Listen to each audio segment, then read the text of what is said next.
Olá, eu sou Matheus Deolizardo da Converpop e o que você vai assistir agora é a minha entrevista com o Rafael Xavier. Ele é membro da Meu PlayStation, que é o maior canal da PlayStation aqui no Brasil.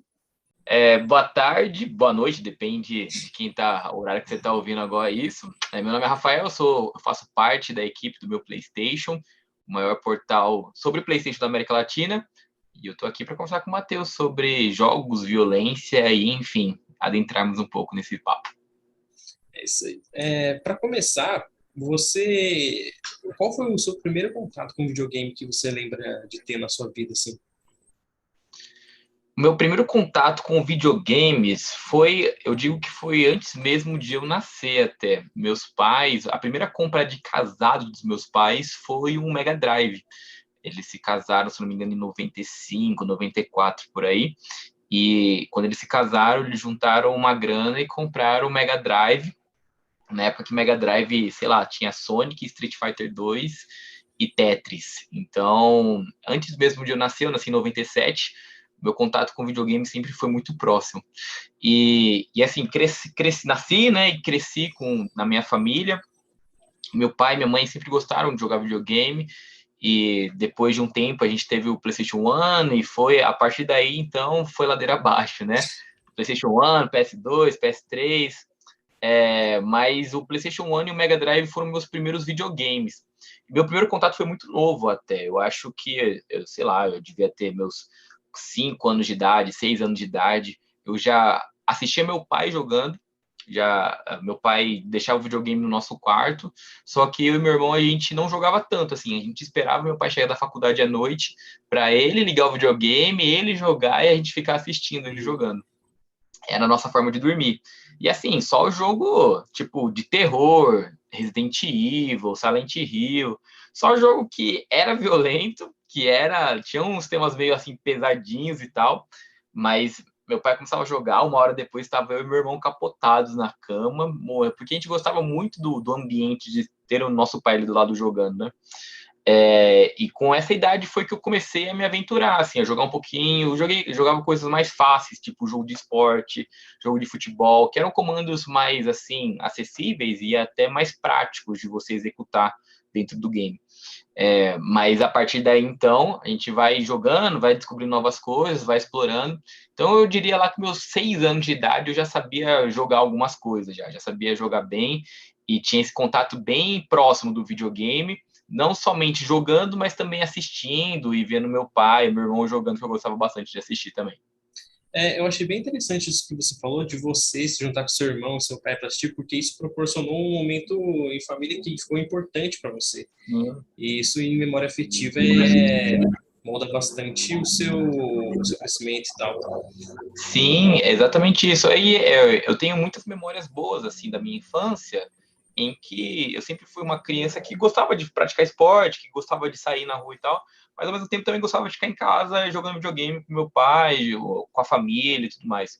E eu lembro até uma memória que a gente era tipo de um dia de semana assim, e eu e meu irmão a gente estava no quarto e esperando meu pai para jogar videogame, e chegou meu pai e minha mãe. Minha mãe deitou na minha cama, meu pai ficou na cama do meu irmão. E meu pai ficou jogando Crash Bandicoot, um dos primeiros, eu acho que foi o 1 ou o 2. E a gente passou, e ali naquele dia a gente não tinha sono, eu e meu irmão, e a gente ficou sei lá, da meia-noite até 2, 3 horas da manhã, vendo meu pai jogar, dando risada, conversando. A gente era pequeno, então era tudo muito legal, né? Ficar acordado de madrugada quando você é pequeno é muito legal. Hoje em dia, com 24 anos, da 1 da manhã eu tô uma abóbora podre. Mas naquela época era tudo muito divertido ficar de madrugada acordado. E é uma memória que eu guardo com carinho, porque nossa família, por ser unida, aí em qualquer programação que a gente fazia, era uma festa. Então, jogar videogame acompanhado dos meus pais sempre foi muito legal. Era uma experiência que, como criança, eu curtia, e como eu olho hoje para trás, eu falo assim, nossa, que maneiro que rolou esses momentos também. É bastante interessante. Eu tenho uma experiência parecida com a sua. O meu pai também gostava muito de videogame, então eu também sempre Que da tive hora. contato bem de pequeno. Eu lembro que ele gostava muito de jogar Gran Turismo, os primeiros que tinha lá. Nossa, eu Nossa, de passava. carro clássico. Sim, nossa, eu adorava. Eu lembro que a primeira vez que eu tive um contato com o videogame foi o PlayStation 1 mesmo. Que Uhum. eu sou de 99, Eu lembro que foi a coisa mais incrível do mundo quando meu pai e meu tio chegaram aqui com o PlayStation. Nossa, foi daí como se foi daí para ladeira abaixo. É, fora nesse quesito de memória afetiva e tal, de momentos bons que você passou com sua família, com seu irmão, com seu pai, com sua mãe, o que você acha que o mundo dos games agregou na sua vida, principalmente quando criança, para começar? Em qualquer questão que seja, profissional, mais tarde ou pessoal mesmo? Cara, o meu contato cedo com videogame me ajudou muito a até ter um pouco mais de sociabilidade na minha escola. Na época, não era muito comum que todos os amigos tivessem algum videogame, até porque sempre foi um item assim, que eu considero de luxo, um item caro, tudo mais, que nem todo mundo tem acesso. Mas quem tinha acesso, era muito gostoso conversar sobre. E geralmente o videogame era a minha porta de entrada para eu encontrar o meu grupo de amigos mais próximos. Então, inicialmente, isso me abriu porta socialmente falando para me integrar. Minha família sempre se mudou muito. Então, era muito comum eu mudar de escola, porque a gente ia de uma cidade para outra e tudo mais. E por causa disso, era difícil para mim lidar com novos grupos. Eu sempre gostei muito mais de ter meus amigos próximos. Só que por causa da minha família estar constantemente se mudando, então eu tive que me adaptar a isso e tive que aprender a fazer novas amizades. Então o videogame era um ponto em comum, assim, porque quem tinha também gostava de falar. E por causa disso, por causa dessa possibilidade de conversar, me permitiu ser mais sociável e, consequentemente, me comunicar melhor. Foi a partir desse momento de falar sobre videogame que eu comecei a, por exemplo, nos trabalhos de escola, por falar bastante sobre videogame, a galera falava assim, nossa, você está falando bem e talvez você consegue desenrolar lá na frente na apresentação. Então, por causa de eu falar bem com meus amigos, eles me colocavam para eu falar na frente na apresentação de trabalho, seminário e tudo mais. E aí isso também vai moldando e vai me ajudando até eu chegar com meus 15, 16 anos, foi quando eu me tornei colaborador no site inicialmente, no meu PlayStation. Eu comecei como apenas um colaborador em que não tinha nenhum vínculo empregatício, eu não tinha nenhum vínculo formalmente registrado, eu apenas contribuía quando eu podia, quando eu tinha tempo, e os administradores do site entendiam isso perfeitamente. Então, como eu sempre gostei de falar e por causa de falar e falar bem, eu também comecei a gostar de escrever. E uma coisa foi puxando a outra e falei assim, poxa, se eu gosto de escrever, por que não escrever sobre algo que eu também gosto, que é sobre videogames?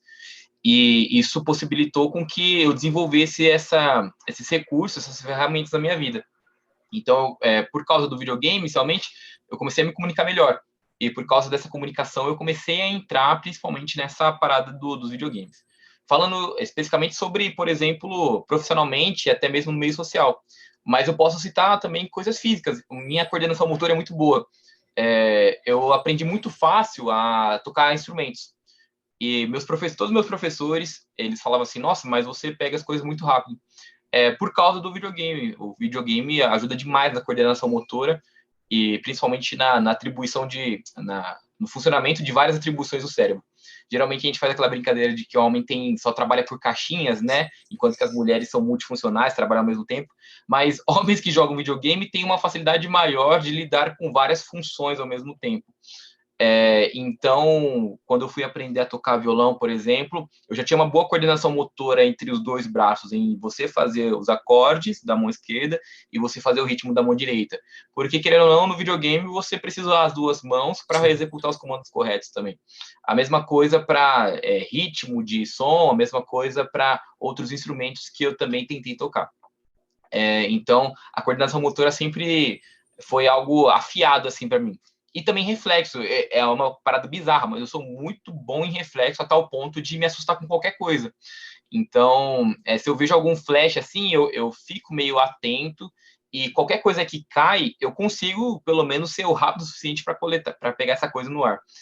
Então, o reflexo ajuda bastante por causa também do videogame, que estimula a sua agilidade, que estimula a sua parada de reflexo. Então, eu acho que são duas coisas assim que me vem à mente que contribuiu bastante, até mesmo para as coisas que eu faço hoje em dia. por eu estar trabalhando como, além de escritor, eu também trabalho com vídeo e com transmissões ao vivo, então você precisa ter a sua atenção dividida em várias coisas ao mesmo tempo. E isso é essencial para que a transmissão ao vivo ocorra perfeitamente. Então, eu acho que são ferramentas, são recursos que o videogame me concedeu e que eu fui desenvolvendo ao longo do tempo. Eu achei bem legal um exemplo que você deu, que o videogame ele te ajudou a se enturmar mais, a ter mais desenvoltura para falar na frente das pessoas, o que bate de frente com muito argumento que a gente acaba vendo por aí, que fala que deixa uma pessoa isolada e ela não vai querer falar com ninguém, que ela vai ficar só querendo jogar videogame o tempo inteiro. Eu achei bem legal que esse seu relato bateu bem de frente com isso e já é um primeiro passo para as pessoas começarem a derrubar essa visão preconceituosa que elas têm. Inclusive, Sim. falando em primeiro passo, você acha que, como a partir de agora está tendo mais visibilidade midiática, eu digo mesmo, sobre os videogames, você acha que isso é um primeiro passo para derrubar esse estigma que ainda tem por parte da sociedade em cima dos videogames, como tem, por exemplo, youtubers que sustenta a própria família jogando videogame, tem páginas de jornal, e você acha que isso é o primeiro passo para... Eu acho que a pandemia, o fato das pessoas estarem fazendo suas atividades dentro de suas casas, permitiu que as pessoas olhassem para os videogames de uma outra forma, né? Não somente como um entretenimento, que o videogame é de fato um entretenimento, mas também até mesmo como uma ferramenta social, uma ferramenta em que você permite se relacionar com outras pessoas à distância. Então, no ano passado a gente viu um aumento exacerbado de usuários e de pessoas que consumiram jogos multi-online, né, multijogadores, pela possibilidade de você conversar com outras pessoas. Então, num período onde você estava isolado, em que você não podia ter o contato físico com outras pessoas, o videogame serviu como um escape para você conversar com pessoas à distância e manter um nível de relação social. Então, eu acho que a pandemia ajudou, né? Está ajudando as pessoas a enxergarem o videogame de uma outra forma. E é questão de tempo, né? Por exemplo, sei lá, 20 anos atrás, talvez, se você falasse para os nossos pais, para os nossos avós, que as pessoas conseguiriam ganhar dinheiro utilizando um dispositivo móvel, eu estou falando do celular, conseguiriam ganhar dinheiro utilizando um dispositivo móvel em que poderia trabalhar em qualquer local, em que não seria necessário um ambiente físico, em que não haveria necessidade de bater o dedo no registro para bater horário. As pessoas, há 20 anos atrás, falariam, nossa, mas isso é uma utopia, isso é uma loucura. E a tendência, conforme os tempos vão passando, é que haja uma certa forma de novas visões, de novos olhares, de novas perspectivas acerca daquilo que antes a gente considerava como errado, ou daquilo que a gente considerava como estranho ou esquisito. Eu vejo que os videogames estão passando por esse momento agora. Assim como o youtuber hoje em dia por exemplo, o sonho de muitas crianças, há 20 anos atrás, o sonho das crianças era ser jogador de futebol. E hoje o sonho da criança que você pergunta é ser o youtuber X ou ser a influenciadora tal. Então, daqui a 10 anos, daqui a mais 20 anos, nós vamos ver, eu tenho certeza absoluta disso, nós vamos ver os videogames como uma forma de socialização à distância, como uma forma de você permitir o contato com outras pessoas, compartilhando de um gosto em comum, que sejam os videogames. Mas a pandemia meio que acelerou esse processo, a pandemia meio que obrigou todo mundo a ficar dentro de casa e as pessoas precisavam encontrar alternativas para se relacionarem, para se comunicarem, e o videogame foi uma boa porta de entrada, é uma boa porta de entrada para quem busca esse tipo de experiência e de conteúdo. Mas eu tenho certeza, assim, de que está sendo um passo gradual, está sendo um crescimento gradual, e daqui a 20 anos esse papo de o videogame deixa as pessoas violentas, o videogame deixa as pessoas reclusas, o videogame é responsável por distúrbios mentais, psicológicos, vai ser um papo que a gente vai olhar e vai meio que falar assim, poxa, faltou mais discernimento, faltou mais entendimento correto das coisas do que só falar e tentar atribuir um culpado, sendo que, na verdade, o buraco é muito mais embaixo. Sim, exatamente. Por isso que é muito importante, na minha visão, o trabalho que vocês da Bioclasist, por exemplo, vêm fazendo. Que eu acho que o cerne de toda a ordem que você pode ter dentro da sociedade é a informação. Acho que a informação é a chave de tudo. E como vocês proporcionam essa informação, vai tirando esse preconceito que as pessoas têm. E eu acho que é exatamente por isso que muita gente ainda mais velha hoje, a maioria das pessoas ainda tem essa visão. porque durante muitos anos a cobertura jornalística que existiu em cima dos videogames foi uma coisa errônea à minha sim, visão. Quer dizer, você pode lembrar de quantas vezes, por exemplo, na Record, de aconteceu algum assassinato e é por conta que o menino jogava um Assassin's Creed, o Call of Duty. E sim, isso foi uma coisa que atrapalhou muito o desenvolvimento do mundo dos total. games. Você acha que É, isso vem mudando? eu acho que sim. Assim, é claro que a gente liga a televisão hoje, por exemplo, e sempre vai encontrar programas mais sensacionalistas, a gente vai encontrar programas que tentam buscar a neutralidade, a gente vai encontrar esse tipo de conteúdo dos mais diversos catálogos nas emissoras, principalmente tradicionais. Mas o que falta, eu acho que é de fato essa sinceridade da informação, de transmitir a informação para o telespectador e, de certa forma, para as pessoas de forma honesta também, sabe? É muito. Eu vejo que as pessoas, ao longo do tempo, atribuíram ao videogame uma responsabilidade que são das próprias pessoas. E isso é normal, porque a gente faz isso, a gente procura terceiros, a gente procura responsabilizar os outros por situações que são nossa responsabilidade. Então, você citou o caso aí, por exemplo, de assassinos que buscaram na casa dele, que jogava videogame, não sei o que, não sei o que, não sei o que. E eu lembro que desse caso, por exemplo, o apresentador mostrou o videogame, assim, mostrou o jogo na tela, só que, se você pegar a imagem daquela época, ele escondia a classificação etária que estava embaixo da capa, assim. Então, ele segurando, era como se ele estivesse segurando de verdade e o dedo dele tampando a classificação etária.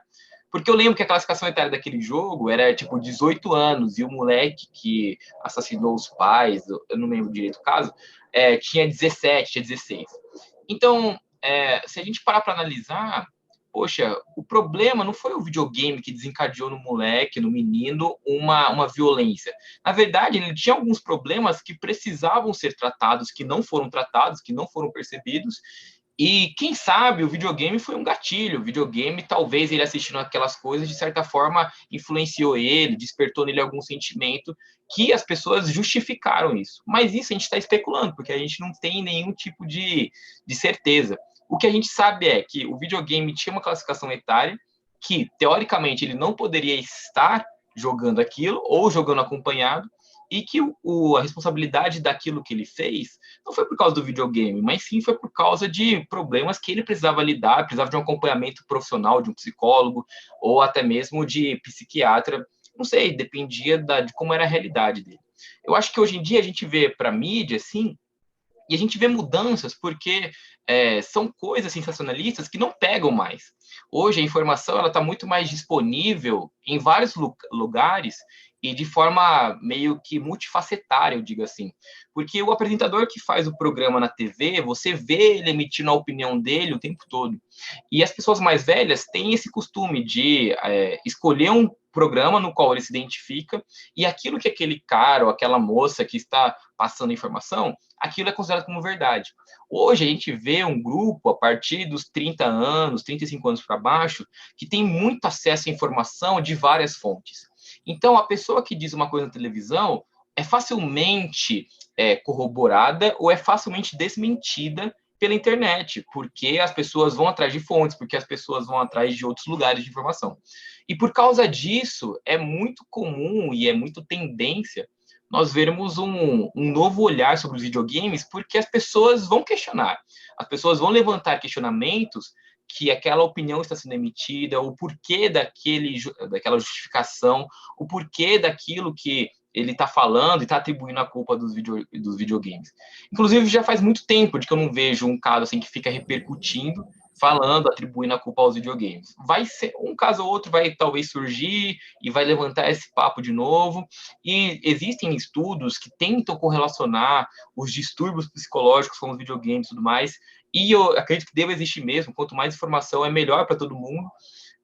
Mas se trata daquilo que, poxa, seja honesto, sabe?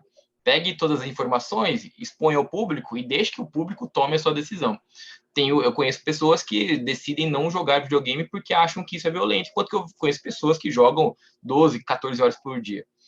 Um não faz o outro melhor, apenas escolher um tipo de vida que gostariam de ter. E é isso que a gente precisa ter. A gente precisa ter informação ao nosso alcance e, a partir disso, então, a gente toma uma decisão, aquilo que a gente julga ser melhor para mim e para os outros também. Sim, uma coisa que eu estou batendo muito na tecla e todas as entrevistas que eu venho fazendo a gente acaba chegando nesse ponto, é o ponto do videogame triggerar alguma coisa na mente da pessoa. E uma coisa que a gente tem falado bastante é que o videogame ele não é a causa do gatilho. Por exemplo, alguém que teve um gatilho por conta de um videogame pode ter tido um gatilho por conta de um filme. Eu acho que essa correlação, que é uma coisa totalmente aleatória, e eles tratam como se fosse a causa do problema. E eu acho que esse é o cerne da questão. Perfeito, e é isso mesmo, porque a gente nunca, nesses casos mais absurdos, assim, a gente nunca vai ter todas as informações, o porquê a tal pessoa levou a fazer tal ato e tudo mais. O videogame pode ter sido só mais uma situação, dentre outras que causaram o mesmo sentimento. Só que o problema é que é muito mais fácil a gente culpar, achar um culpado físico do que, vamos tratar essa pessoa, vamos dar o acompanhamento que ela precisa, vamos olhar mais a fundo nos traumas e nas vivências que ela teve ao longo do passado e tudo mais. Falando sobre videogame é uma coisa muito superficial até, né, para causar esse tipo de sentimento nas pessoas. Até porque quando você desliga o videogame, você pode pensar nisso, você pode ficar pensando nisso, mas não é o videogame que vai te impulsionar a cometer um assassinato, que vai permitir que você se torne uma pessoa violenta. Não, isso está dentro de você e isso iria acontecer independentemente do videogame ou não. Sim. Existe uma teoria que chama Círculo Mágico, que é do Johann Huizinga, que ele diz que uma brincadeira, ele faz com uma brincadeira porque na época não existia videogame, mas eu acho que cabe muito bem a colocação que ele fez ainda hoje, que dentro de uma brincadeira existe um círculo mágico onde as regras daquele mundo só são aplicadas ali dentro. E uma vez fora, a gente não tem, a gente não faz correlação de uma coisa para outra. Porque a gente é consciente, a gente tem leis, a gente tem várias normas de vivência. Então, o que é empregado dentro daquele círculo fica lá. Ele cita o exemplo, por exemplo, de uma luta. Dentro de uma luta, em uma brincadeira, em um esporte, naquele momento vocês são rivais. Isso não vai ser uma prerrogativa para você ser uma pessoa violenta fora daquele círculo mágico. Sim. E eu procuro fazer essa mesma correlação do círculo mágico com os videogames, que é um mundo onde as regras que se aplicam lá dentro são de lá e você não coloca elas para fora. Eu acho que a maioria das pessoas são assim. Por exemplo, a gente joga muito o jogo que é considerado violento, como você mesmo falou do Resident Evil, Silent Hill eu joguei muito na minha vida também, o Call of Duty e tal. Tem vários jogos que eles são com uma temática violenta, mas as regras deles só funcionam lá dentro. Perfeito. E se trata sobre isso, entender que o videogame não é capaz de formar o caráter das pessoas. O caráter das pessoas são formadas pelas convivências mais próximas que ela tem. Então, é muito...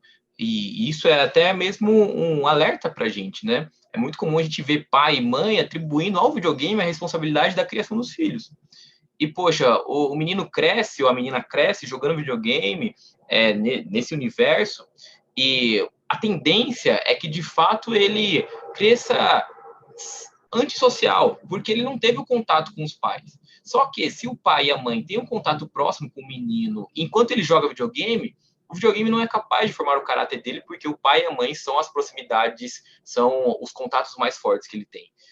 A partir do momento que ele vê que a vida real se trata de pessoas ali próximas dele e o videogame é um mundo virtual onde as regras funcionam ali dentro, a criança percebe de que quando você desliga o videogame, as coisas funcionam de outra forma.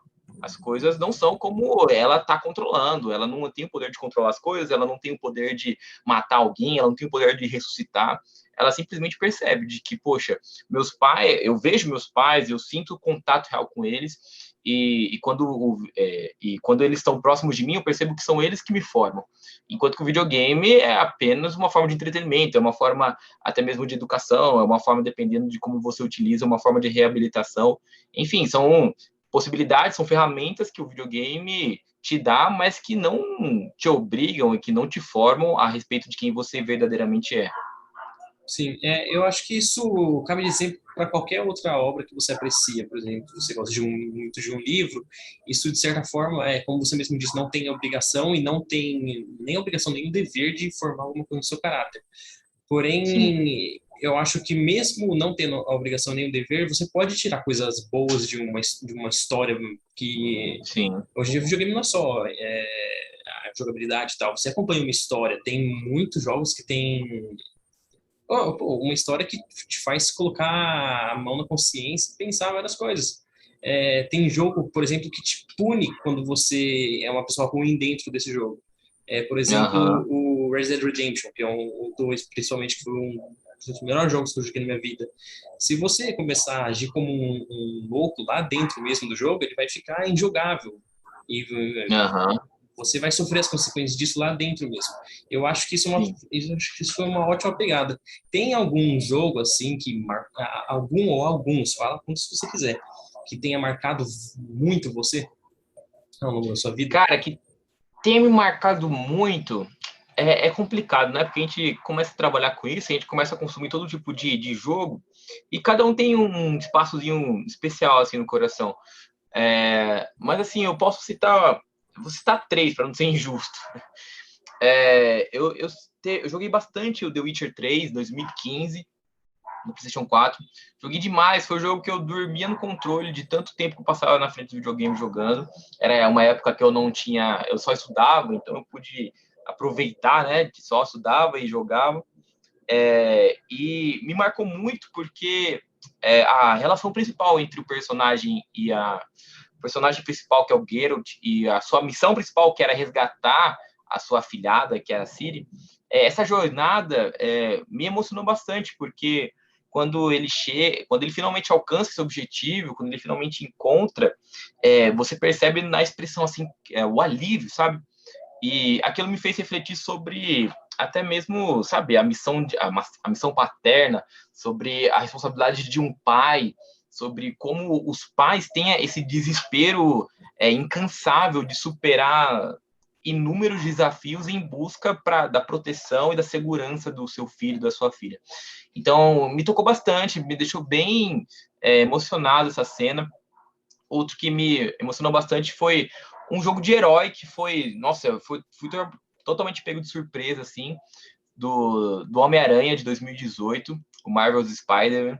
Eu cheguei no final do jogo e eu chorava. Eu lembro que era uma madrugada, eu estava jogando para fazer análise e chegou nos finalmente, assim, do jogo e eu chorava bastante porque ele é um personagem que ele abre mão do próprio bem-estar dele pela vida das pessoas, assim. Ele é um personagem que ele está disposto a sofrer ao limite em prol do bem-estar das outras pessoas. Ele se coloca numa posição inferior a todo mundo, ele se coloca como servo, ele se coloca como alguém dotado para ser alguém para melhorar completamente o mundo, mesmo que isso custe até mesmo as pessoas que estão ao redor dele. E isso me ensinou bastante, cara, foi uma experiência assim absurda, porque às vezes você para pensar e fala assim, nossa, eu tô fazendo muito pouco pelo meu mundo, assim, eu tô fazendo coisa muito pouco por tanta necessidade que a gente vê no mundo atual, assim. E outro, assim, para dizer, eu vou falar que é o God of War, os primeiros, inclusive. É uma franquia que já vem de muitos anos, mas o God of War era o tipo de jogo que eu via meu pai jogando, e era o jogo que eu vi meu pai jogando em casa, era o jogo que a gente às vezes ia para um local que fazia locação de hora para você jogar no seu videogame. Então você ia lá, tinha várias TVs, uma do lado da outra, você pagava R$ 2 a hora para você jogar no PlayStation 2, na época que o PlayStation 2 lançou. E era o jogo que ele ia jogando na locadora e eu ficava lá do lado dele assistindo. E foi o jogo que a gente jogou junto e tudo mais. E é uma história muito louca, né? De um cara que perde tudo, vai em busca da vingança, e quando ele cumpre a vingança dele, ele percebe que, mano, não adiantou de nada. Eu simplesmente ele repetiu um ciclo de ódio em que ele não conseguiu resgatar aquilo que ele mais amava, aquilo que ele mais precisava. Esse tipo de história mexe comigo, sabe? Porque toda história, todo jogo que eu jogo, eu tento aplicar na minha vida, cara. Tem história assim que não tem nada a ver. Mas tem outras histórias que você para pra pensar e fala assim, nossa, mano, será que eu tô odiando tanto alguém que eu tô repetindo um ciclo de vício e eu percebo, e talvez essa vingança não vai me entregar nada, aquilo que eu mais gostaria de ter. Então, é bizarro como certas histórias se aplicam a certos momentos de nossas vidas e nos transformam, assim, nos permitem revisitar caixinhas que deixamos no nosso passado, abri-las e, principalmente, dar um novo significado. Dar um novo significado à nossa vida, dar um novo significado às nossas práticas e tudo mais.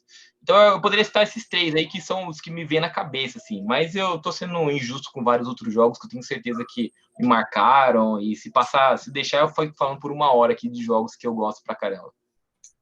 Eu acho bastante interessante, esse é um ponto que eu quero tocar muito também no meu TCC, que é essa boa sensação. Não só as boas sensações, mas as ruins também. Eu acho que as sensações em geral que a gente pode ter enquanto acompanha uma história, enquanto acompanha os videogames. Você falou The Witcher, coincidentemente, semana passada eu comecei a rejogar o The Witcher, porque saiu o Que da hora. filme na Netflix e tal, daí bateu aquela saudade, daí eu comecei a rejogar. E ontem eu terminei como fazia muito tempo que eu não tinha jogado, eu não lembrava muito como era a quest do Barão Sanguinário. E eu acabei fazendo o pior final possível, isso me deixou muito ruim ontem à noite. Eu fiz aquele final que só quem fica vivo é as criancinhas lá do pântano. Tô Então, ligado, horrível. isso me deixou bastante. Isso me deixou bastante, assim, ruim ontem à noite. E é uma coisa que eu já sabia acontecer, mesmo assim mexe com o nosso sentimento. Eu acho que isso é uma coisa forte que a gente pode agregar bem na nossa vida. A Sim, questão do... um jogo que eu fiquei triste assim foi o The Last of Us 2. Eu terminei, eu fui dormir e fui dormir mal. Fui dormir mal, fiquei reflexivo, fiquei pensando, falei assim, nossa, mano, que história triste, porque você não consegue não ser afetado por isso. Mas é o tipo de coisa que você fica refletindo e aí você fala assim, cara, tô aprendendo aqui coisas que eu não devo repetir na minha vida. E aí você segue o jogo. Você deu esse exemplo do The Last of Us, e eu acho que esse é um jogo que estava faltando. Eu comentei um pouco sobre ele aqui no meu TCC, que é um jogo que me marcou muito também, e nenhuma entrevista que eu fiz até agora a gente tinha chegado num ponto oportuno para falar dele. Eu acho e que bom que você tocou nesse assunto, porque eu queria muito mais desculpa para falar do The Last of Us, que é sempre bom. Tá certo, jogo bom a gente tem que falar mesmo. Então, começando do 1 mesmo, porque eu trato como se fosse o mesmo jogo dividido em partes, literalmente dividido em partes diferentes, como ele mesmo se divide. Eu acho que o The Last of Us ele foi um marco, o primeiro principalmente, não só por ser, na minha opinião, pelo menos, o melhor jogo com a temática pós-apocalíptica que já foi feito, como também o sistema de dar vida aos personagens. Como você sente eles. Como você tem empatia por cada um que existe naquele mundo. Eu acho que isso foi uma coisa que a Naughty Dog faz de uma maneira fenomenal. O que você lembra quando você jogou o primeiro? Cara, pra você ter uma noção, The Last of Us, o primeiro, joguei no PlayStation 3 e eu dei de aniversário. Eu dei de aniversário não, mas de Dia dos Pais pro meu pai. A gente ainda morava junto, dei de presente para ele e quando ele começou a jogar, tava todo mundo reunido na sala. E já começa aquele climão já, né? Já começa no Joel fugindo, enfrentando um apocalipse, o fim do mundo e perdendo a filha dele de cara. E é uma parada muito real que você falou sobre o The Last of Us ser um jogo de mundo pós-apocalíptico que a gente vê os personagens com vida, porque nós, como jogadores, o The Last of Us e outros jogos, obviamente, mas o The Last of Us isso faz com uma maestria de você sentir sentimentos sendo até redundante, mas você ter sentimentos por cada um dos personagens que você tá vendo ali na sua tela. Então, você se identifica com o Joel super protetor e, por outro lado, aquele Joel que só quer sobreviver. Por outro lado, você vê a Ellie, que é uma menina de 14 anos que está crescendo e que se sente sozinha e que procura no Joel uma figura paterna.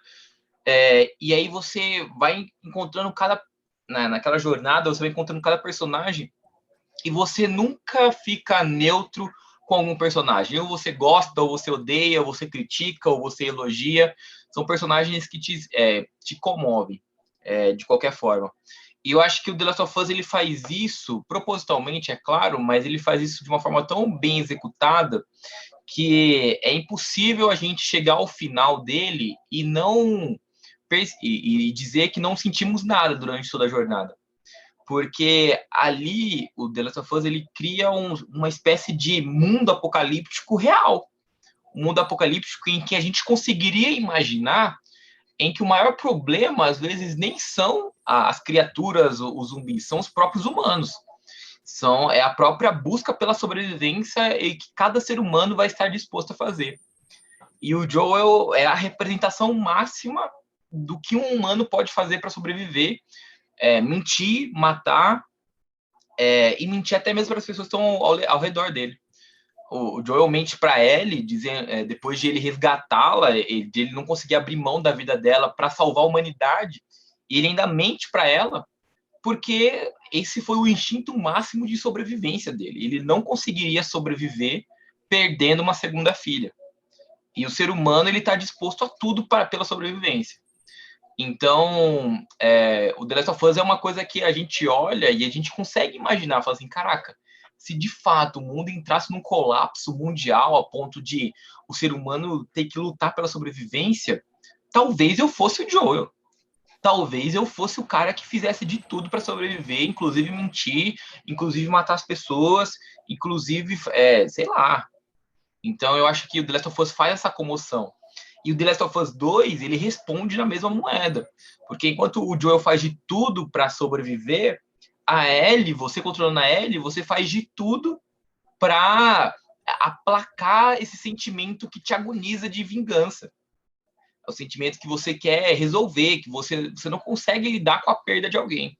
Você não consegue lidar com o sentimento de você estar sozinho no mundo.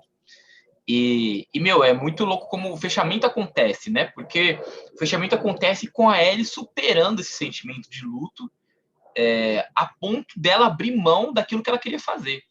E isso que é bonito, sabe? Isso que é bonito. Tem muita gente que odeia o final, e o The Last of Us 2, de fato, dividiu opiniões, e eu entendo o porquê disso, né? Pô, quando um personagem querido morre, mano, vai causar esse tipo de revolução dos fãs. Mas eu acho que eu acho que todo jogo é tão muito bem construído, tão muito bem real, que quem se propõe a realmente chegar até o final do jogo e aprender com isso, mano, você aprende uma história de redenção ali muito bonita, uma história em que você precisa certas vezes abrir mão daquilo que você mais deseja no coração para você conseguir viver a sua vida, para você conseguir abandonar aquilo que está te prendendo. Então é um jogo que te mexe, assim, eu gosto de falar ele que é visceral, porque ele vai no âmago do seu sentimento, ele vai no âmago daquilo que você sente, e ele mexe com você, ele te tortura, ele faz você sentir coisas assim que você fala assim, putz, mano, você fica até de certa forma constrangido em jogar. Eu lembro que quando o jogo lançou, eu decidi fazer um final de semana inteiro de lives lá no site, mostrando o jogo do início ao fim. Então, em 3 dias eu zerei o jogo. E eu lembro que no segundo dia que eu tava fazendo live, chegou o um momento que a parte da Ellie termina e você assume a Abby. E quando você assume a Abby, eu falei assim, não vou jogar, não quero, não vou. E eu lembro que eu fechei a live, porque já tava tarde já, mas aí eu fui dormir pensando, assim, caraca, mano, até agora eu estava em busca de matar a Abby. E agora eu vou ver as coisas pelo lado dela. Agora eu vou ver as coisas, eu vou entender o porquê ela fez tudo aquilo que ela quis fazer. E aí, quando você vê o lado dela, você fala assim, putz, você não consegue mais escolher um lado, porque você entende os dois lados. E aí o que eu tirei pra minha vida quando eu tava jogando, eu falei assim, mano, o primeiro que desistir vai ganhar. O primeiro que desistir vai ganhar. E aí chega naquela batalha final, mano, e eu não queria matar nenhuma das duas. E eu sentindo que a Ellie ia matar, eu falei assim, mano, se você entrar nesse caminho, você já era, já era. E aí chega no clímax ali que ela abandona e fala pra ela ir embora. Cara, me trouxe um alívio, porque eu sabia que, mano, matar não seria a solução. Mas depois do alívio vinha aquele sentimento de luto, porque você volta para casa e percebe que tudo, você perdeu tudo por aquele sentimento, por aquele desejo de vingança. Então, The Last of Us, ele responde, ele é um jogo que te entrega um mundo real, assim. E que você olha e fala assim, cara, isso poderia ser facilmente um futuro alternativo de nossas vidas, onde um vírus aplacaria todo mundo a ponto de transformar em zumbis e todo mundo teria que lutar pela sobrevivência.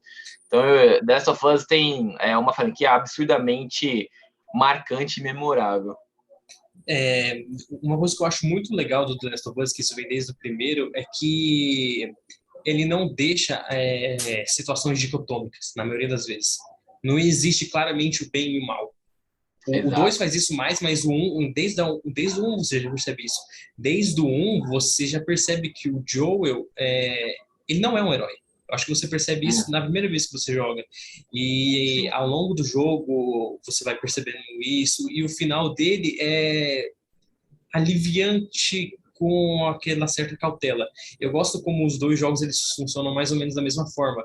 Porém, ao contrário do mesmo jeito, porque os dois são uma montanha russa.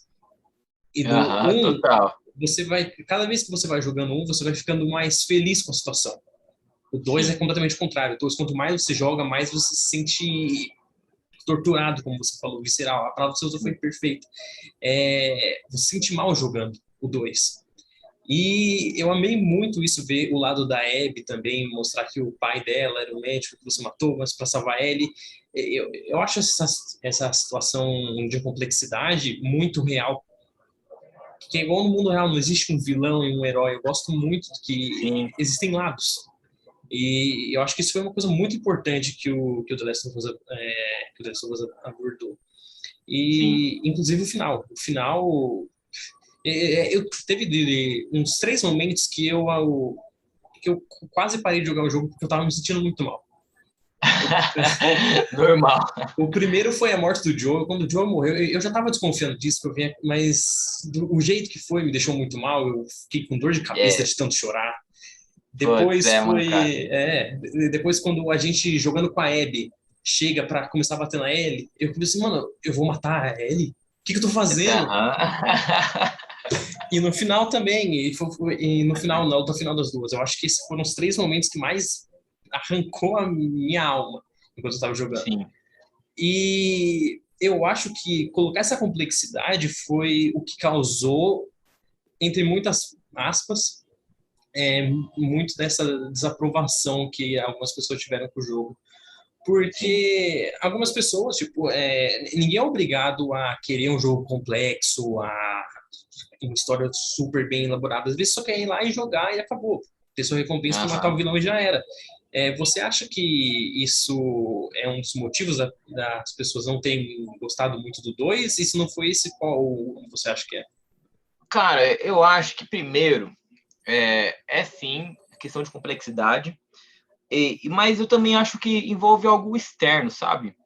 Eu acho que as pessoas, e novamente a gente volta para o nosso papo do início, as pessoas buscam nos videogames uma certa forma de terceirizar as responsabilidades e até mesmo as suas próprias alegrias.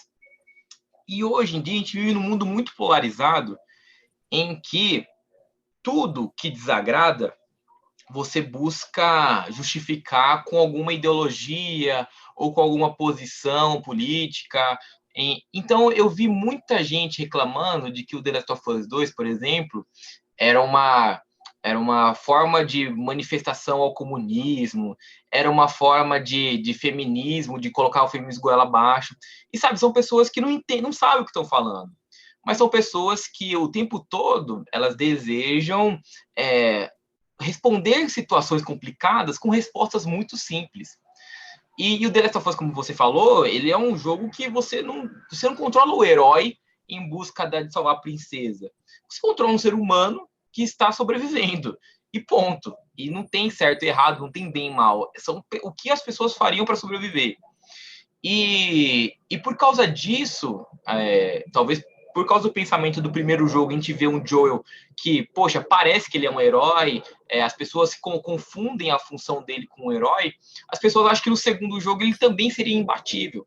As pessoas acham que por causa disso ele não é um ser humano, ele é algo além da narrativa, algo além do que está acontecendo ali no mundo. Então, eu vejo que, além da complexidade de um enredo em que vai fazer você questionar a sua vida e você vai entrar num universo em que não tem essa de herói, não tem essa de vilão, é todo mundo na mesma situação de merda, as pessoas, elas querem que o videogame seja uma manifestação, até mesmo uma espécie de ufania, eu poderia dizer assim, de algo supra da realidade, sabe? Ou seja, de algo que não vai falar daquilo que você vive atualmente, mas sim de algo que seria perfeito ou de algo que seria ideal. E quando isso vai contra essas expectativas, as pessoas querem justificativas para isso. E aí elas arrumam das mais banais possíveis até as mais elaboradas. Então eu acho que as pessoas não gostaram porque, além da complexidade dele, é um jogo que vai contra as expectativas. É um jogo que não tem um final feliz. É um jogo que não começa feliz. É um jogo que não é para... Eu digo que The Last of Us foi um jogo que não me divertiu. Foi um jogo que me marcou. Eu não conseguia jogar o The Last of Us sorrindo. Eu não conseguia jogar o The Last of Us... vou jogar o The Last of Us agora para relaxar. Não, eu jogava o The Last of Us tenso. Eu jogava o The Last of Us preocupado. Eu jogava o The Last of Us meio que... sabe? Quando você arma o pescoço aqui, você Sim, fica... você joga desse jeito. Você vai se encolhendo, você fala assim, ai, porque eu tinha medo do que iria acontecer. E as pessoas, muitas das vezes, elas querem ver um jogo que, você é acima de tudo, aquele personagem que você idolatra é o vencedor das coisas. E por causa disso, elas ficaram frustradas. E aí, por causa dessa frustração, vai arranjar desculpas de tipo, é um jogo que quer lacrar, é um jogo que fala só sobre feminismo, não sei o quê. E isso não é meme. Eu conheço muitas pessoas que justificam The Last of Us 2 como um jogo que só quer falar de drogas e de feminismo. E foram essas palavras que essa pessoa usou para mim. Aí eu falo assim, cara, respeito sua opinião, mas eu acho sua opinião burra. Porque reduzir o The Last of Us a isso é dar uma resposta muito boba, uma resposta muito banal para algo que ele quer tratar mais a fundo. Então, eu acho que as pessoas sempre tentam justificar o injustificável. E tudo bem você não gostar por causa da narrativa, tudo bem você achar que algumas coisas foram forçadas. Eu acho, por exemplo, até mesmo eu falo isso, né? Eu gosto muito de The Last of Us, mas aquele Joe inocente de falar o nome dele para desconhecido, ser um amigão para salvar, eu achei, vamos falar assim, pô, o Joe que eu conhecia também não era assim, entendeu? E aí, beleza, você vai buscar argumentos baseados no jogo. Agora, você buscar elementos externos que querem justificar, eu acho que talvez até uma forçação de barra das pessoas que querem falar assim, querem defender uma ideologia, querem defender uma posição política e tudo mais. Então eu acho que ele foi um jogo que veio para causar mesmo, e eu acho que a própria Naughty Dog sabia que iria fazer isso, mas que bom que veio, porque assim como os jogos também são ferramentas de entretenimento, eles também são ferramentas de conscientização, né? Então, ele toca em assuntos muito sensíveis e até mesmo que fazem a gente debater, discutir, para a gente trazer para o âmbito público e, então, também resolver isso de forma ordenada e decente. Sim, é verdade. Uma coisa que você falou antes que você tirou aquela lição de quem desistisse primeiro a ganhar, foi a lição que você tirou. Eu tive uma lição parecida, que foi no meu caso pessoal, foi o seguinte, era uma época que eu não estava me dando muito bem com meu irmão. E daí o que aconteceu? Quando chegou no final do jogo e eu vi que aí ele demorou muito para perdoar o Joe e eles perderam muito tempo por causa disso, me fez colocar a mão na consciência naquele momento. Nossa, verdade. E eu Muito falo louco. eu falo que por causa do The Last of Us 2, principalmente, a minha relação com meu irmão hoje é muito melhor. Porque eu Nossa, falei, muito mano, louco isso. não adianta você guardar rancor por uma coisa que não importa mais, que já aconteceu. Exatamente. Muito louco isso. A pessoa mais importante do que, do que qualquer coisa. Sim, mano. Sensacional isso, da hora. E, cara, esse jogo te traz tantos ensinamentos, mano. Te traz tantas insights, assim, pensamentos, reflexões, que eu acho que também faz as pessoas não gostarem.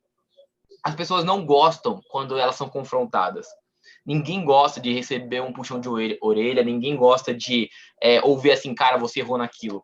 As pessoas, elas querem ser afagadas, elas querem ser idolatradas, elas querem ser aplaudidas, elas não querem ser confrontadas. E o The Last of Us confronta a gente tempo a tempo, né? A gente vê a Ellie perdendo tempo com remorso, a gente vê a Abby em busca da vingança pelo pai que morreu a ponto de perder os amigos dela, a gente vê as pessoas construindo a sua vida em torno de sentimentos que não agregam nem para elas e nem para os outros. E isso é confronto, porque aponta para o nosso egoísmo, aponta para aquilo que a gente quer, aponta para aquilo que a gente quer fazer para a gente tentar aplacar o que está no nosso coração. Então, pô, é um jogo ensinando isso pra gente, né? Isso é um jogo que está nos criticando a forma humana de viver. E isso, é claro que você pode encontrar em livros, você pode encontrar em filmes, mas, poxa, que legal que estamos encontrando em jogos também, né? Que bom que estamos encontrando em jogos também.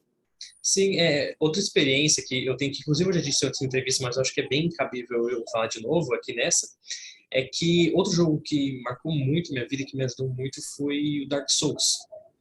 Nossa, Porque na minha adolescência e tal, eu tive muito problema, eu tive uma depressão ferrenha uhum, quando eu era adolescente. E o Dark Souls, ele foi uma coisa que me ajudou muito a superar isso. Inclusive, eu caraca, debatia sobre ele com a minha terapeuta. E a gente vê o Dark Souls como um ensaio, uma encenação do que seria a depressão. Você não pode uhum, parar no Dark Souls. E é um jogo conhecido por ser dificílimo, porém, sempre que você morre, você volta da fogueira. Ou seja, é um incentivo para você sempre correr atrás, e como o mundo todo de Dark Souls é melancólico e tal. sim, E isso me ajudou, isso é o que relato que eu tenho muito forte do Dark Souls. Outra coisa que eu gostei que o Dark Souls faz também, em outra questão, mas também vindo dele, é a questão da busca para entender a história. Eu gosto que o Dark Souls não te joga a história na cara.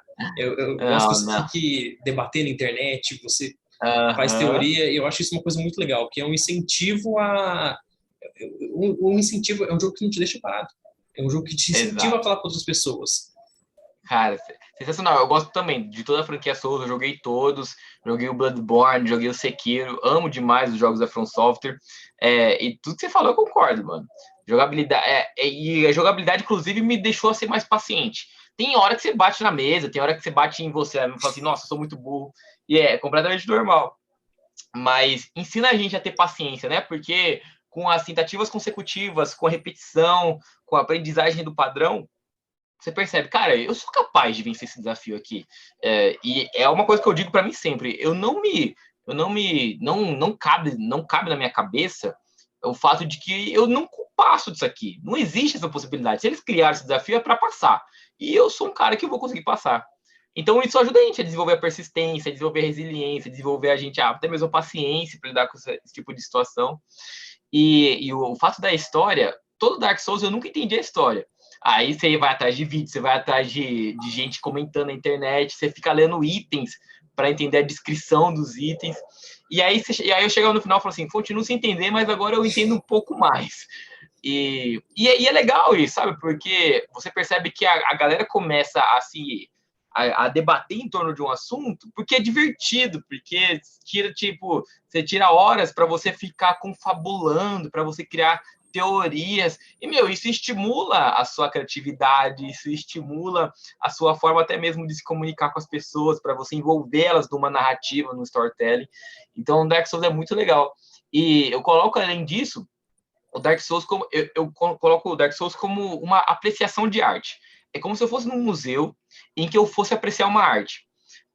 Por quê? Porque às vezes, quando você vai apreciar uma arte, você não consegue extrair a essência a razão pelo qual o autor fez aquela arte. Mas você tem uma visão dessa arte que se aplica na sua vida, enquanto que a pessoa que está do seu lado não pode ter a mesma visão. Então, no Dark Souls, a gente enxerga as coisas com a nossa perspectiva e que para outra pessoa é algo completamente relativo, totalmente diferente. E aí transforma esse mundo em várias visões que se encaixam e que são plausíveis e que são justificáveis e todo mundo aceita. E você aceita isso. E aí você jogando com o seu fone de ouvido e a trilha sonora é muito forte, e aí você entra nesse universo, você começa a interpretar os eventos baseados na sua vida, e quando você compartilha com outra pessoa, ela fala assim, nossa, mas eu interpretei esse momento completamente diferente. E aí essa troca é muito bacana, essa troca faz você reparar que, caraca, não só existe o meu ponto de vista, o seu ponto de vista também faz sentido sobre esse universo. E isso ensina a gente a ter empatia sobre as coisas, né? Isso ensina a gente a aprender a olhar as coisas pelos olhos dos outros. Isso é muito legal no Dark Souls também. Sim, e eu gostei desse ponto que você tocou de ser uma forma de arte também.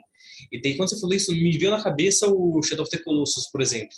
Que eu acho que o É Shadow of the verdade. Colossus, do começo ao fim, eu vejo ele como uma arte que você joga, não um jogo que é arte. Aham. E de tanta Legal. referência que as pessoas tiram em cima dele, até Sim, hoje. cara. E o Shadow of the Colossus talvez seja o jogo que mais tem teorias, mais tem fábula sobre ele, tipo, até mesmo mitos urbanos, assim. Vira e mexe aparece a imagem da internet do Colosso que foi retirado. E aí, tipo, é uma imagem mó distante, assim, do jogo, de um bicho que os caras conseguiriam pegar pelo código original do jogo. E, cara, você fica olhando assim, e quando você vai jogar o jogo, você percebe o porquê as pessoas idolatram. Porque o jogo não tem fala, o jogo você simplesmente vai de um ponto para outro para derrotar Colosso, que pode representar as dificuldades da sua vida, que pode representar aquilo que você mais almeja, que você precisa derrotar, para no final acontecer algo tão trágico e algo tão catastrófico que você para pensar assim e fala assim, nossa, mano, isso é algo totalmente fora do que eu tô acostumado a ver. E eu acho que isso é arte também, sabe? É te causar um choque que você para refletir e pensar assim, mano, isso é tão fora da minha realidade que é difícil eu compreender, que é complicado eu assimilar todas as informações.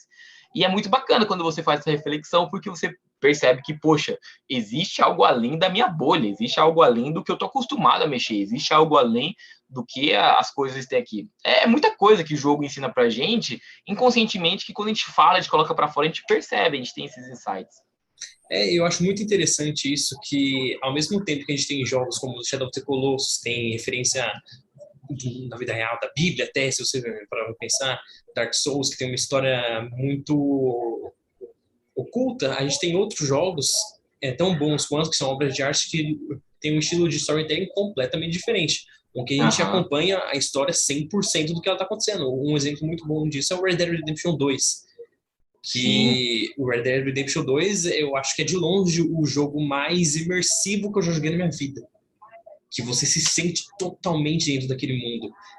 Uma coisa que me marca muito depois que você joga pela primeira vez, você vai jogando na segunda, você vê o começo do acampamento e o fim do acampamento. Eu acho que isso é uma Aham. coisa muito legal, que é o jeito de contar a história do Red Dead, da Rockstar, que é muito mais escancarado na sua cara. Sim. É explícito, né? Não é como o Dark Souls que é subjetivo. Por outro lado, é muito objetivo as coisas. Então você vê os eventos, você vê a evolução dos personagens, você vê até mesmo as perdas que você tem no caminho, no processo. E se trata de formatos, né, cara? Se trata sobre estruturas que as empresas vão se utilizando para contar a sua história. O formato do Dark Souls não é um formato melhor que o do Red Dead e nem pior. São apenas formatos diferentes que as empresas escolheram, optaram e decidiram por trabalhar as suas ideias. E aí, por isso que é importante você entrar num jogo sabendo, tentando entender a cabeça também da desenvolvedora, sabe? Tipo, a desenvolvedora tá me levando por esse lado porque ela quer me mostrar tal coisa. O diretor pensou nessa estrutura porque importa que eu saiba os eventos que estão acontecendo. E o Red Dead, ele é muito claro, assim. O Red Dead, ele fala sobre você como responsável por pessoas e por o que vai acontecer diretamente com elas. você não é o líder do acampamento, mas você é tipo a peça central que mexe todas as engrenagens. Se as pessoas vão trabalhar, se as pessoas não vão trabalhar, se vai ter dinheiro para comprar comida, se não vai ter dinheiro para comprar comida, se as pessoas vão passar frio. Então, você é a peça central que move todas as engrenagens. E esse é a intenção da Rockstar, é te colocar um peso. Você não é mais um personagem fora da lei. Você é um fora da lei que tem uma família nas suas costas, que depende de você. E aí, tudo que acontece com as pessoas ao seu redor, você sente. Se elas estão felizes, você fica feliz. Se elas estão tristes, você fica triste. Porque você sabe que é sua responsabilidade. E essa é a intenção. E quando você assimila isso, você entra na cabeça do personagem e tudo que você faz vai ser pro bem ou vai ser pro mal, dependendo das suas escolhas também, é claro. Então, o Red Dead ele tem esse peso a mais, né? A Rockstar conseguiu fazer isso. Você sente o que cada personagem está sentindo. Você começa a se importar com o Arthur e você vê a cabeça dele mudando, principalmente depois que Sim. ele pega a tuberculose e ele começa a rever cada ponto da vida dele e daí ele começa a se dedicar 100% para ajudar todo mundo. Eu gosto muito desse cuidado que você tem. Por exemplo, uma missão secundária que você vai encontrar a Mary, por exemplo, o jogo não te pede para fazer isso, mas você faz questão de colocar uma roupa boa, de dar um banho no Arthur, de fazer a barba dele para ir falar com ela. Eu acho isso um exemplo muito claro daquele círculo mágico que eu te falei antes. Que você Sim. compra a regra desse círculo mágico que está acontecendo dentro daquele universo. E vive ele no máximo. Exatamente. Eu acho que o Red Dead, eu vou citar ele bastante no meu DC por causa disso. Porque eu acho que eu considero ele o ápice desse círculo. Porque você, pelo menos eu me joguei muito dentro dessa história. Eu vivia Sim. muito ela. E é um jogo muito longo, e tem várias coisas que acontecem ao redor dele e você vai sentindo isso também. Sim, cara. É bizarro como as pessoas gostam tanto de Red Dead que continuam jogando mesmo depois da história, né? Tipo, o jogo se propõe a contar uma história, mas ao mesmo tempo o jogo se propõe a criar um mundo tão real e tão imersivo que você pode ficar jogando depois, sabe? E aí você participa. É bizarro que o Red Dead, por exemplo, é um dos poucos jogos que você entra para ficar jogando poker, por exemplo. Tipo, você compra a ideia de que você pode jogar poker no Velho Oeste, no controle de um personagem, e tudo bem. E você não precisa de mais nada além disso. Cara, isso é total responsabilidade da imersão que eles criaram, né? Criar um universo tão gostoso e imersivo que você entra lá porque você sabe que, cara, eu poderia estar no Velho Oeste jogando poker agora. E eu consigo através do Red Dead. E isso é bem maneiro. É, é isso. Só a última pergunta agora, que eu não podia terminar sem perguntar isso aí, qual que é as expectativas pro Elden Ring? Nossa, absurdo. O Elden Ring nem foi lançado e ele já é meu GOT 2022. Não importa se o novo God of War vai ser lançado ano que vem, não importa se a gente vai ter GTA 6, não importa qual jogo que seja lançado ano que vem, Elden Ring é o meu GOT 2022, porque, cara, vai misturar o melhor dos dois mundos, né? Vai pegar o Miyazaki, que já cria jogos excelentes, que eu amo, e vai pegar o George Martin, que é responsável por uma das melhores histórias fictícias dos últimos anos. Então, cara, é a fusão ali do Goku e o Vegeta formando o time dos sonhos, o jogo dos sonhos. Tô muito empolgado para jogar. Eu tô assim com as expectativas no talo, porque eu tenho certeza de que vai ser um baita jogão que eu não vou me arrepender. Eu gostei demais quando eles lançaram o Sekiro, que mudou bastante da pegada do Dark Souls, né? O Sekiro é tipo quase um standalone da franquia Souls. Gostei demais da ousadia que eles tiveram, de tudo que eles se propuseram a criar. E, cara, o Elden Ring eu só tenho expectativas ainda maiores. Eu só tenho vontade ainda mais de jogar, de experimentar esse universo. É bizarro que eu já sei alguns elementos que eu vou encontrar, porque eles não vão abandonar essa pegada Souls. Mas eu quero ver esses elementos nesse universo criado pelo George Martin junto com o Miyazaki, que eu tenho certeza que vai ser absurdo de bom. Nossa, eu tô felizão, porque provavelmente eu vou conseguir pegar férias no mês do lançamento do Elden Ring, então É isso. eu Então, vou em cima do Elden Ring. não manda mensagem para ninguém, não vai atender ligação de ninguém, ó, só videogamezinho estralando. É isso aí então, Rafael. Obrigado pra caramba pela entrevista, mano. Você ajudou pacas. Desejo sucesso para você, Valeu, para a Matheus. página e tal. Cada vez você cresça mais.